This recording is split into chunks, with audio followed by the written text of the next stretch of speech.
পয়লা বৈশাখ তো চলে গেছে, কিন্তু পয়লা বৈশাখের সাজটা এবার তোমাদের সাথে শেয়ার করি।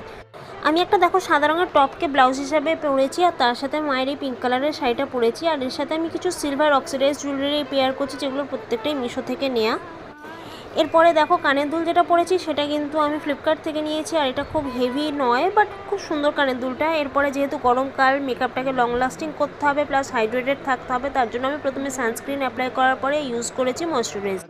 এরপরে রেনের সিরাম ময়শ্চারাইজারটাকে অ্যাপ্লাই করে নিয়েছি। এরপরে দুটো বিবি ক্রিম একসাথে মিক্সড অ্যান্ড ম্যাচ করার পরে, যেটা হচ্ছে প্রথমটা ইনসাইটের একটা আর সেকেন্ডটা হচ্ছে হিলারি রোডার, দুটো একসাথে মিক্সড করার পরে আমার স্কিন টোনে চলে আসার পরে দেখো এরকম করে অ্যাপ্লাই করে আমি মার্সের ক্যান্সেল কনসিলার কিছুটা অ্যাপ্লাই করে নিয়ে, এরপরে আমার মেকআপটাকে আমি সেট করেছি লুজ পাউডার দিয়ে। এরপরে আমি হালকা করে ব্লাশ অ্যাপ্লাই করেছি, যেটা ইনসাইটের একটা লিকুইড ব্লাশ।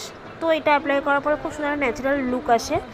এরপরে আমি আইসটাকে আমি খুব সুন্দর বোল্ড রাখার চেষ্টা করেছি, যেটা আমি রেনের কাজল দিয়ে করেছি, আর হালকা করে আইশ্যাডো অ্যাপ্লাই করার পরে আমি মাস্কারা অ্যাপ্লাই করেছি। করার পরে আই লুকটাকে কমপ্লিট করে মার্সের এখানে লিপ লাইনার অ্যাপ্লাই করেছি ব্রাউন নিউড কালার, তার সাথে দুটো কালার মিক্স করে একটা খুব সুন্দর নিউট্রাল একটা লিপস তৈরি করেছি। যতটা সম্ভব নিউট্রাল রাখার চেষ্টা করেছি, যেহেতু চোখটা হাইলাইট করেছিলাম তার জন্য। আর এরপরে আমি একটা লাল রঙের টিপ পরে নিয়েছি, যেহেতু আমার ছোটো চুল তাই জন্য আমি বান করেছি একটা স্ক্রাঞ্চি দিয়ে। আর এরপরে একটা রোজ অ্যাপ্লাই করেছি। লাস্টলি আমি এখানে আইল্যাশটাকে কার্ল করার পরে একটুখানি হাইলাইটার অ্যাপ্লাই করেছি। এই হলো ফাইনাল লুক। কেমন লাগলো জানিও। বাই।